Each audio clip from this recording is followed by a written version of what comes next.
2023 में मैं पहली बार बिहार गया। मैं चाहता था मैं बिहार के सबसे ज़्यादा पॉपुलर टूरिज्म सर्किट में ट्रैवल करूं।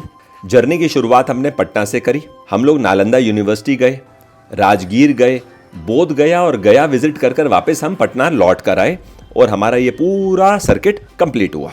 जर्नी बड़ी मज़ेदार थी। आप में से काफ़ी लोगों ने ये वीडियोस ऑलरेडी देख लिए होंगे। अगर नहीं देखे तो लिंक आपको वीडियो के डिस्क्रिप्शन में मिल जाएगा। इस पूरे सर्किट के जो की हाइलाइट्स थे वो थे बिहार की history, religious tourism, wild life exploration.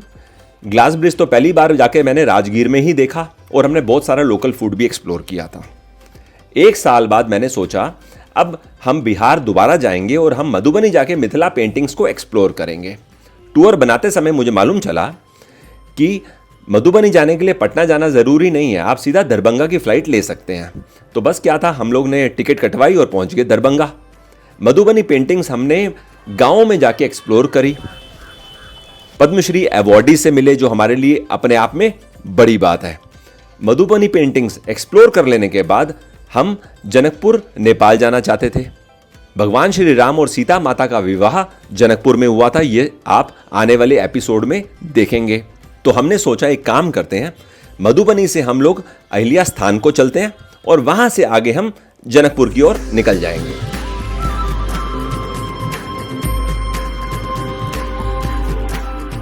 नमस्कार फ्रेंड्स, वीजा टू एक्सप्लोर में आपका स्वागत है। मैं हूं आपका होस्ट हरीश बाली। आज हम सुबह मधुबनी शहर से चले और 35-36 किलोमीटर का हमने सफ़र किया और ये है जी अहिल्या स्थान का मेन टेम्पल, जिसको विजिट करने के लिए हम आए हैं। सामने आप देख रहे हैं ना, तालाब किनारे मंदिर है। आपने गौतम ऋषि जी का नाम सुना है? हम बात कर रहे हैं त्रेता युग की, जब रामायण का समय था उससे भी पहले की। गौतम ऋषि जी इस स्थान पे रहा करते थे। यहाँ पर जब वो रहते थे तो उनकी धर्म पत्नी थी अहिल्या माता। तो ऐसा कहते हैं कि गौतम ऋषि जी ने अहिल्या माता को श्राप दिया और उस श्राप के कारण अहिल्या माता इस स्थान में पत्थर के रूप में बन गई। जब भगवान श्री राम जनकपुर जाने के लिए यहाँ से पैदल यात्रा कर रहे थे तो उनके चरणों से जो धूल उड़ रही थी, वही धूल उस पत्थर पे पड़ी और अहिल्या माता का जीवन उद्धार हो गया। अब आप अगर जानना चाहते हैं गौतम ऋषि ने अहिल्या माता को श्राप क्यों दिया, इसके बारे में आप YouTube पे सर्च करिए, आपको एक वीडियो देखने को मिल जाएगा आसानी से। तो यहाँ पर एक स्थान तो ये है और एक राम जानकी मंदिर इस तरफ भी है। तो पहले इधर चलेंगे, फिर सामने चलकर टेम्पल विजिट करेंगे।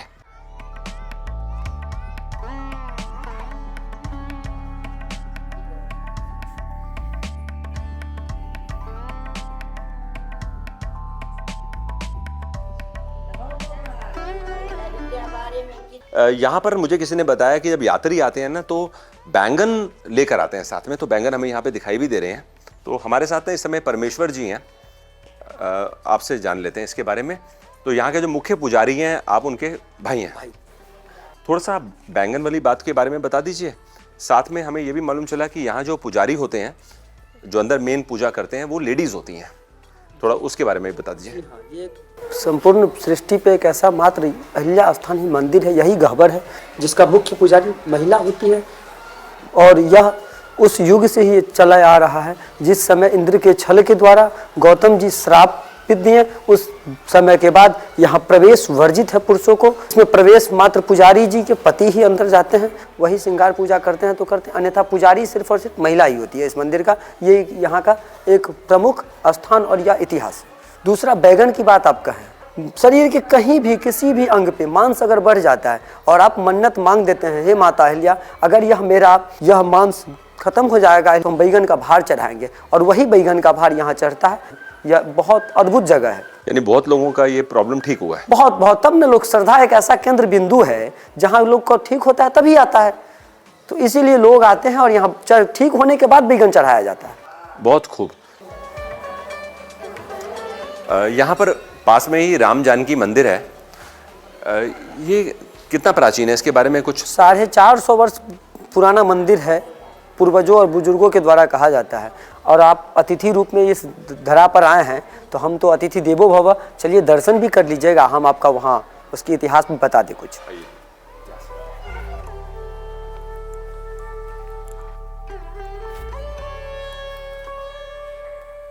दरभंगा महाराज के पूर्वजों के द्वारा 450 वर्ष पुराना इसका इतिहास है। राम, लक्ष्मण, भरत, शत्रुघ्न चारों भाई की प्रतिमा यहाँ मिलेगी। सामने माता अहिल्या और महर्षि गौतम ऋषि जी और हनुमान जी। ये अद्भुत और अकल्पनीय जगह है। बहुत खूब। प्रकार का आर्किटेक्चर आज के दौर में ऑब्वियसली नहीं है, क्योंकि 450-500 साल अलग किस्म का आर्किटेक्चर होता था। एक चीज़ और मैं आपको बताना चाहता हूँ, जब मैं अंदर गया तो हम लोग रुके अंदर 4 से 5 मिनट। तो एक तो अंदर ठंडक महसूस होती है, और दूसरा ऐसा मन करता है, मेरा भी मन हो रहा था कि अंदर हम 15-20 मिनट रुकें, क्योंकि एक इंसान को शांति से महसूस होती है ना, वो फीलिंग यहाँ पर अंदर बैठ के आ रही थी। अति उत्तम। चलो, धन्यवाद, आपने समय दिया। आप आए इसके लिए आपका भी आभार। यह प्राचीन और आपके जब भाई वापस आएंगे शाम को तो हमारी तरफ से उनको नमस्ते करिएगा। जरूर जरूर जरूर।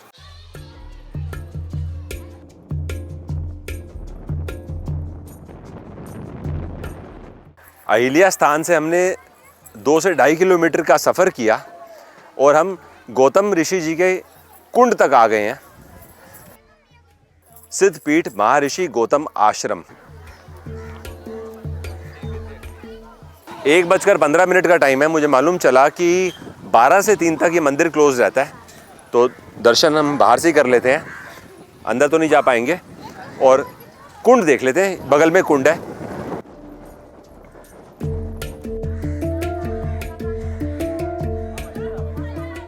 सामने आप जिस कुंड के दर्शन कर रहे हैं ना, ये वही कुंड है जिसके किनारे बैठकर गौतम ऋषि जी तपस्या किया करते थे। यहाँ पर वो यज्ञ करते थे। एक समय ऐसा आया जब इस पूरे क्षेत्र में अकाल पड़ गया, तो गौतम ऋषि जी ने अपने यज्ञ के बल से यहाँ पर दूध गंगा नदी निकाली, जो रोड के उस पार है। चलिए, अब हम यहाँ से आगे चलते हैं। हमको उच्चैठ जाना है। उच्चैठ पहुँचने में हमें कितना 45 से 50 मिनट का समय लगेगा। चलिए।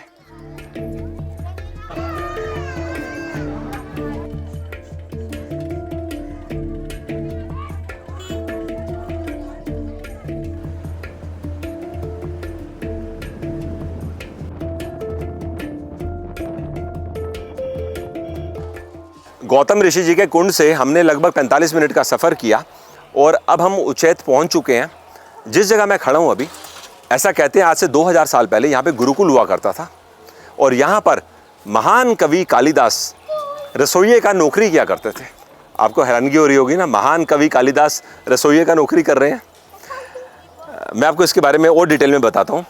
कालिदास जी महान बनने से पहले कलिया के नाम से जाने जाते थे, और लोग कहते हैं कि इनको लोग चिढ़ाने के लिए महामूर्ख कालिदास भी बोला करते थे। ये चीज़ हम यहाँ पर इस डिपिक्शन को देख के समझ सकते हैं। कलिया जो हैं वो पेड़ की डाली पे बैठे हुए हैं और हाथ में हथौड़ी है और डाली को काटने की कोशिश कर रहे हैं, ऐसा नीचे लिखा भी हुआ है। तो आप इससे अंदाज़ा लगाइए, आप जिस डाली पे बैठे हो उसी को काट रहे हो। अब आगे बढ़ते हैं। जब वो यहाँ काम किया करते थे रसोइये का, तो उनको एक बार छात्रों ने बोला कि आप यहाँ से माँ भगवती के मंदिर जाओ और वहाँ पर दिया जलाओ, क्योंकि उस समय यहाँ पे बाढ़ आ गई थी।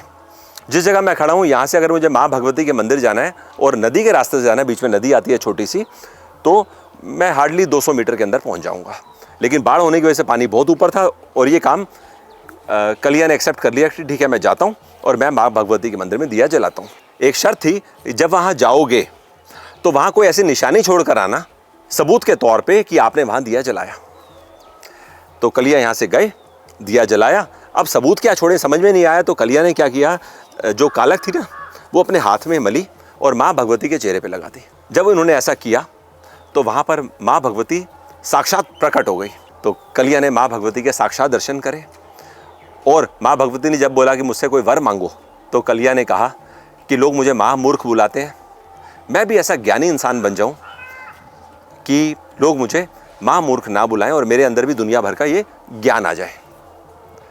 तो माँ भगवती ने कहा, आशीर्वाद दिया कि ऐसा होगा, और साथ में कहा कि पुस्तकालय जाके आप जिस भी किताब पे स्पर्श करोगे उसका सारा ज्ञान आपके अंदर आ जाएगा। कलिया ने रात भर लगाकर गुरुकुल के पुस्तकालय में जितनी भी किताबें थी सब पे स्पर्श किया और सारा ज्ञान उनके अंदर आ गया। अगले दिन से जीवन बदल गया और लोग धीरे धीरे कलिया को महामूर्ख कहना बंद हो गए। ये एक चीज़ मैंने आपको इनके बारे में एक्सप्लेन करी। अब कालिदास जी के जन्म के बारे में सर्टेनिटी से नहीं बोला जा सकता कि वो मध्य प्रदेश का है या बिहार का है, बट काफ़ी स्कॉलर्स ऐसे कहते हैं कि एमपी में उज्जैन में उनका जन्म हुआ। और पीरियड के बारे में बताते हैं कि 1st सेंचुरी बीसी और 1st सेंचुरी एडी के बीच में कभी उनका जन्म हुआ। मैंने ब्रॉडली आपको 2 चीज़ें बताई जिसके लिए उच्चैठ जाना जाता है। पहली, माँ भगवती का यहाँ पर प्राचीन मंदिर है, अब हम वहाँ पे जाने वाले हैं। और दूसरी, यहाँ पर कालिदास से जुड़ी हुई जो चीज़ें हुई हैं, मैंने जैसे गुरुकुल बताया वो। चलिए जब एक काम करते हैं, यहाँ से चलने से पहले कुछ भोजन कर लेते हैं, फिर हम लोग गाड़ी में आधा किलोमीटर का सफ़र करके माँ भगवती के मंदिर जाएंगे और दर्शन करेंगे। अब सवाल है, यहाँ रेस्टोरेंट तो कोई नहीं है, लेकिन मेरे एक नोन पर्सन है, उनसे मेरी बात हुई थी कि हम कुछ लोकल में खाना चाहते हैं। तो उन्होंने बोला कि आपको इस एरिया में लोकल में तो किसी के घर पे ही जाना पड़ेगा और यहाँ पे वो होम स्टे कल्चर नहीं है, तो बेटर रहेगा मैं अपने घर से आपके लिए बना के ले आऊँ। तो मैंने कहा सही है, मतलब लंच तो करना ही है क्योंकि अब 3 ऑलरेडी बच चुके हैं। कुछ और समझ में नहीं आ रहा था उस समय मेरे को कि बाहर रेस्टोरेंट में कहाँ करें, तो मैंने उनको हाँ कर दिया और वो 5-7 मिनट में आ जाएंगे। तो हम यहाँ लंच करते हैं, फिर टेम्पल में चलेंगे। मैं आपको रणधीर जी से इंट्रोड्यूस करवा रहा हूँ। तो थैंक यू सो मच, आपने इतना कुछ हमारे लिए तैयार कर दिया। और वैसे ये कह रहे थे मैं घर में खाना खा कर आया, मैंने कहा फिर भी चलो कंपनी से कि आप थोड़ा सा खा लो। बहुत बढ़िया। तो मैं जो थोड़ा बहुत समझा हूँ, अच्छा, आलू गोभी का भुजिया, साथ में तरुआ, भिंडी, आंवले का अचार, चोखा, आलू गोभी मटर का सब्जी। इस तरफ को ये क्या है? बथुआ का साग है। तो जहाँ पर हम खड़े थे ना, इसके पास में ही एक ये जगह हमारे को दिखाई दी, तो हमें लगा यहाँ पे ही खा लेते हैं, अच्छा रहेगा। चोखा के साथ ये बथुआ मिक्स कर लेना चाहिए। जी जी जी, वेरी गुड, स्वादिष्ट लगता है। अच्छा, मैंने ये तो देख लिया, यहाँ पे आके चोखे का स्वाद बड़ा मस्त होता है, सरसों का तेल का बड़ा मधुर स्वाद आता है।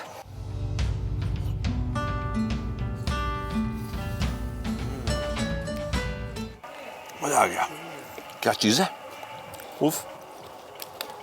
अब मुझे नहीं समझ आ रहा है ये स्वाद चोखे का आ रहा है, बथुआ का आ रहा है, दोनों का मिक्स में आ रहा है। बथुआ तो एकदम अल्टीमेट है। आपके यहाँ बथुए का साग बहुत ज़्यादा चलता है। हाँ, यहाँ जब गेहूँ बाग होता है तो उसमें बथुआ अपने आप ऑटोमेटिक जन्मने लगता है। यहाँ के लोग बथुआ खाते हैं बहुत अच्छा से। और ये लोग आयुर्वेद में भी कहता है बथुआ आपको स्वास्थ्य के लिए बहुत ही फायदेमंद चीज़ है। सबसे मैंने चीज़ नोटिस मालूम है क्या करी, यहाँ के खाने में ना मसाले नहीं होते। तो ये देखो जी, इसमें मिर्च का इस्तेमाल किया है, तीखापन आ गया मिर्च खा के, अदरवाइज मिर्च और जीरे के अलावा इसमें कुछ नहीं है। So tasty. और आमिल भी दिया जाता है। आमिल क्या होता है? आमिल आम को सुखा के बनाया जाता है।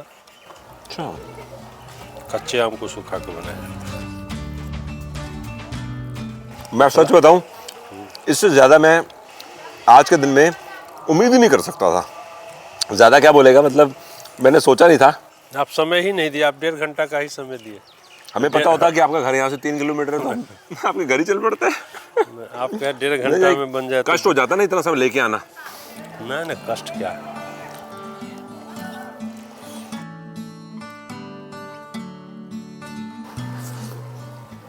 आज के इस लंच के टेस्ट ने और सादगी ने इम्प्रेस कर दिया, बहुत खूब।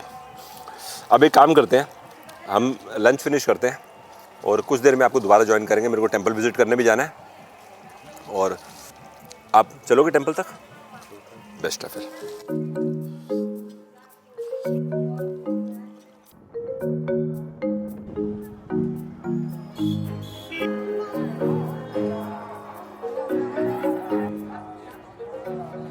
मंदिर के अंदर आके अभी मैंने माँ भगवती के दर्शन करे। ये जगह सिद्ध पीठ है।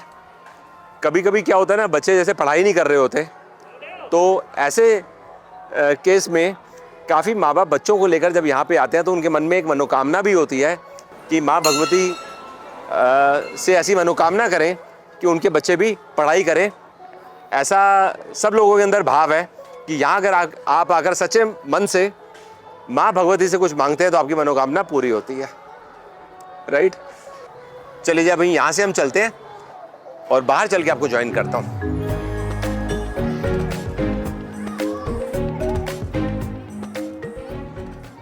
हमारे लिए लास्ट मिनट सरप्राइज है।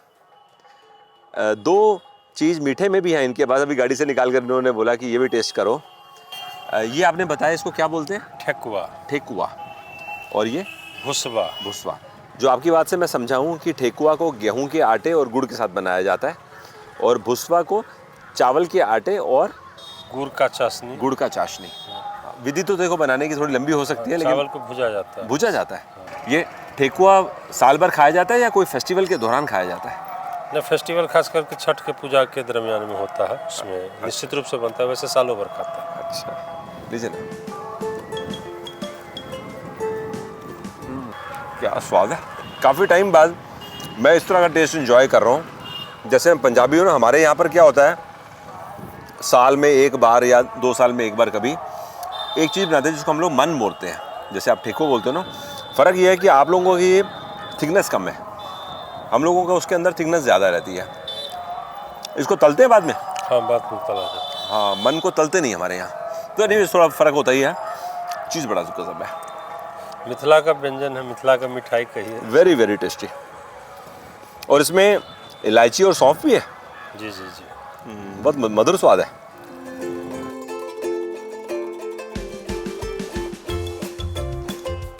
भुजा रहता तो अच्छा लगता। वैसे एक बात बताऊं मैं, आपने ऐसा बताया ना कि इसको भूजने के बाद एक अलग फ्लेवर आता है, तो आज मैंने सुबह ही इनको बताया कि ऐसा माना चाहते हैं, तो आपने भुजने वाला काम नहीं कर पाए क्योंकि सुखाना, भिगोना, सुखाना, सुखा करके फिर भूज करके फिर पीसिए, लंबा प्रोसेस है। उसके लिए 1 से 2 दिन का टाइम चाहिए। लेकिन फिर भी मैं बताऊं आपको, सच में मज़ा तो खूब आ रहा है, बहुत स्वादिष्ट। Thank you very much. ये रास्ते में खा लेंगे हम। और आपको धन्यवाद, आपने समय दिया। और सबसे मेन बात है, इसके पहले जब हम लोग लंच किया ना, मज़ा आ गया। चलो जी, अब हम चलते हैं यहाँ से, फिर चक्कर लगेगा दोबारा मिलेंगे आपको, राइट? चलो, धन्यवाद।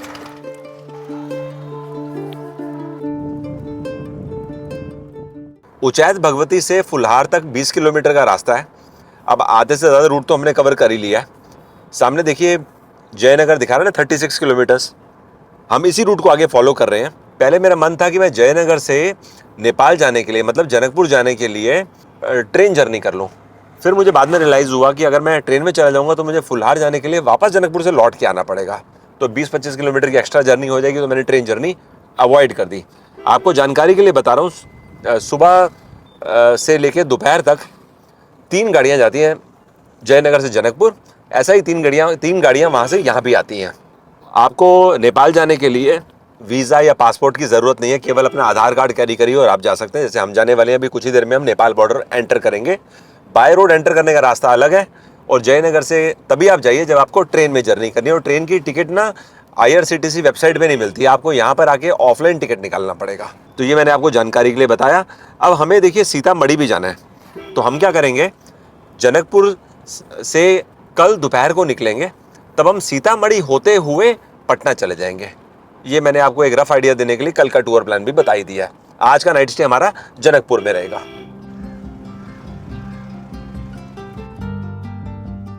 हमारे आज के सफ़र का अगला डेस्टिनेशन बहुत बड़ा आपके लिए सरप्राइज हो सकता है। मैं आपको फुलहर लेके आया हूँ।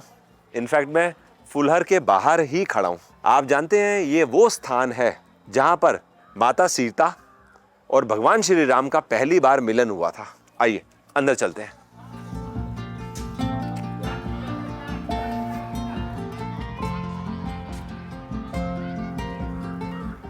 अंदर आने के बाद मैं सबसे पहले आपको गिरजा माता जी के दर्शन करवा रहा हूं।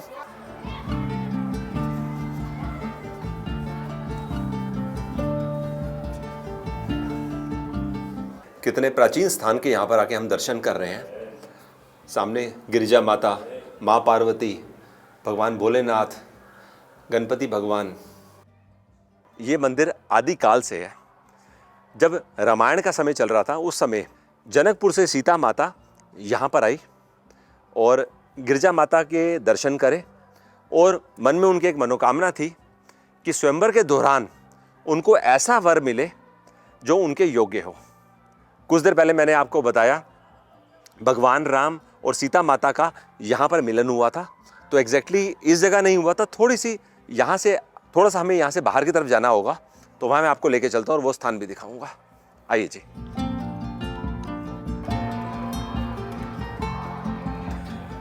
आगे जाने से पहले तालाब भी देख लेते हैं। सही है, बहुत बढ़िया लग रहा है, गांव जैसा वातावरण है, सामने की तरफ देखकर ऐसा अंदाज़ा लग रहा है, रिलैक्स सी लाइफ है। जितने तालाब मैंने पिछले 3 दिन में देखे या जितनों के बारे में सुना, उससे मैं एक अंदाज़ा लगा रहा हूँ कि मैंने पिछले 7-8 साल में कोई ऐसा रीजन नहीं देखा होगा जहाँ इतने तालाब होते होंगे, कुछ छोटे कुछ बड़े। मैं इस समय आपसे मिथिला क्षेत्र की पूरी बात कर रहा हूँ। बहुत खूब।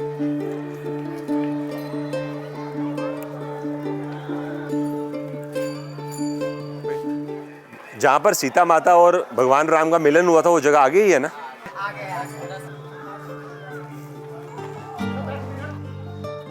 5 से 7 मिनट का वॉक करके हम उस स्थान तक पहुंच चुके हैं जहां पर भगवान राम और सीता माता का मिलन हुआ था। हमारे साथ इस समय पुजारी जी हैं।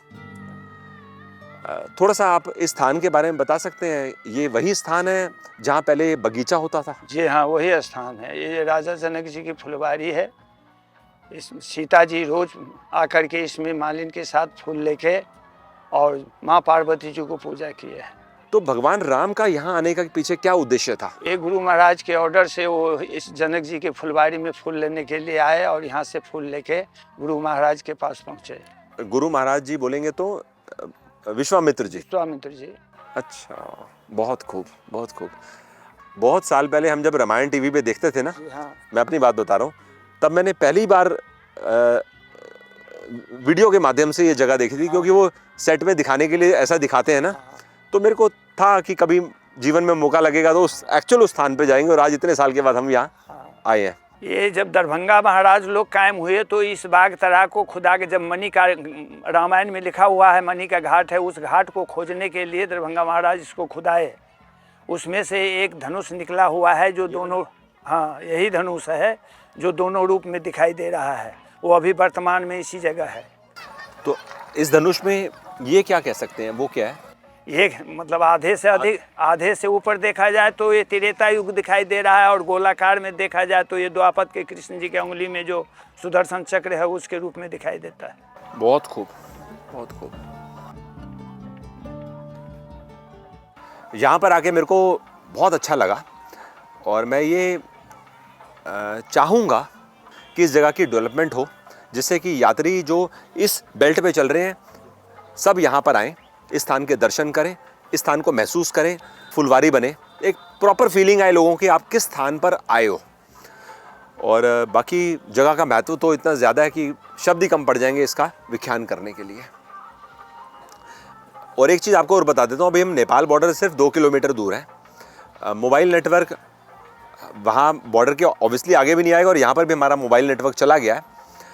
अब हमें आगे जाके नेपाल में अगर सिम यूज़ करना है तो वहाँ का सिम लेना पड़ेगा, या किसी होटल में इंटरनेट वाईफाई लेके आप अपना वाईफाई के थ्रू कॉलिंग कर लो। चलिए, अब 2 किलोमीटर का सफ़र करके हम बॉर्डर पहुँचते हैं। हमारा आज का नाइट स्टे जनकपुर में रहेगा। धन्यवाद। धन्यवाद, धन्यवाद।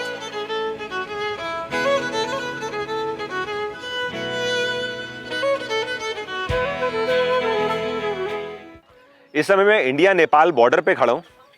सामने आप देख लीजिए, ये बॉर्डर है। यहाँ से आधा किलोमीटर पहले इंडिया की तरफ से पहला चेक पोस्ट पॉइंट था। अब यहाँ पर आके हमने भंसार कटाया। भंसार बोले तो टैक्स, तो गाड़ी को रोज का 600 रुपये टैक्स देना पड़ता है। बाइक में अगर आप जा रहे हो तो आपको 200 रुपये रोज का टैक्स देना होता है। अब हमें कल दोपहर को पटना जाना है, तो हमारी गाड़ी वाले ने 1200 रुपया टैक्स दिया, इसका भंसार दिया। तो सामने जो काउंटर है ना, वो लोग भंसार के लिए नेपाली रुपये एक्सेप्ट करते हैं। तो यहाँ सामने ये दुकान है, तो दुकानदार को ड्राइवर ने 1000 रुपीज़ दिए, उसने 1.55 के हिसाब से नेपाली नोट दे दिए। तो भंसार कटवाने में मुश्किल से 5 मिनट भी नहीं लगे होंगे। Even less than that. तो ऊपर एक छोटा सा बैंक था, मैंने उनको 4000 रुपीज़ इंडियन करेंसी के दिया, तो उन्होंने मेरे को 1.55 के हिसाब से ये दे दिया जी 6200। सबसे बड़ा करेंसी नोट आज की तारीख में नेपाल में 1000 है, और छोटे में तो 5 रुपये का नोट भी आ रहा है, और ये 100 रुपये का नोट है।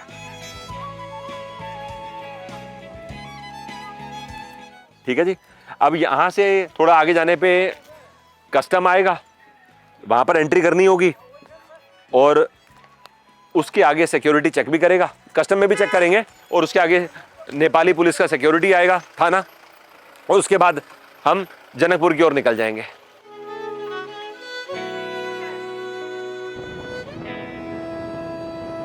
इस समय रात के 9:30 बजे का टाइम है। अब जाके हम अपने होटल पहुंचे हैं। जनकपुर में रहने के लिए हमने होटल लिया है सीता शरण, जहां पर मैं अभी बैठा हूं। उन्हें डबल ऑक्यूपेंसी अकोमोडेशन है, ट्विन बेड। इसका टैरिफ हम 2500 रुपीज़ दे रहे हैं इंडियन करेंसी में, तो नेपाली करेंसी के लिए 1.6 से मल्टीप्लाई कर दो। एनीवेज, अब यहाँ आ गए हैं। नेपाल बॉर्डर जहाँ से हमने एंटर किया, जटी बॉर्डर बोलते हैं, वहाँ से लेके जनकपुर 15 किलोमीटर का रास्ता, अच्छी रोड है। रास्ते में मैंने एयरपोर्ट भी देखा। एयरपोर्ट जो रास्ते में मैंने देखा वो डोमेस्टिक एयरपोर्ट है, विच मीन्स काठमांडू से यहाँ की फ़्लाइट आती है, लेकिन हमारे देश से नहीं आती, इंडिया से नहीं आती। तो domestic airport for Nepal. Time में 15 मिनट का फ़र्क है। जैसे अभी 9:30 बजे नेपाल के हो रहे हैं, नेपाल के 9:30 बजे है, तो इंडिया के 9:15 बजे का टाइम है, राइट। और बाकी सब सही है। रास्ते में आज तो हमारा आधार कार्ड चेक नहीं हुआ, लेकिन गाड़ी का ड्राइवर बता रहा था कि रैंडम चेक करते रहते हैं आधार कार्ड, और जहाँ उनको थोड़ा शक होता है तो लगेज भी पूरा खुलवा लेते हैं। तो हमारे केस में आज वैसा नहीं हुआ, राइट। तो सीमलेसली ओवरऑल सब कुछ बढ़िया चल रहा है। टेम्पल से अभी हम लगभग 2.5 किलोमीटर के डिस्टेंस पर है। डिनर तो हमको करना है, लेकिन 15 से 20 मिनट बाद कहीं बाहर जाएंगे। यहाँ पे भी रेस्टोरेंट है, लेकिन बाहर चले जाएंगे, थोड़ा देख भी लेंगे लेफ्ट राइट में क्या है। लेकिन मैं वहाँ जाके वीडियो शूट नहीं करूँगा, क्योंकि वीडियो शूट करने में ना समय ज़्यादा लग जाता है। चलो, ओवरऑल सफ़र ये हम बहुत इंजॉय कर रहे हैं, बहुत मज़ा आ रहा है, राइट। चलो, अभी आपको यहीं पे बाय कर देता हूँ। जल्दी आपसे मुलाकात होगी। जो कल के दिन की जर्नी है, ऑब्वियसली वो नेक्स्ट एपिसोड होगा। Thanks for your time.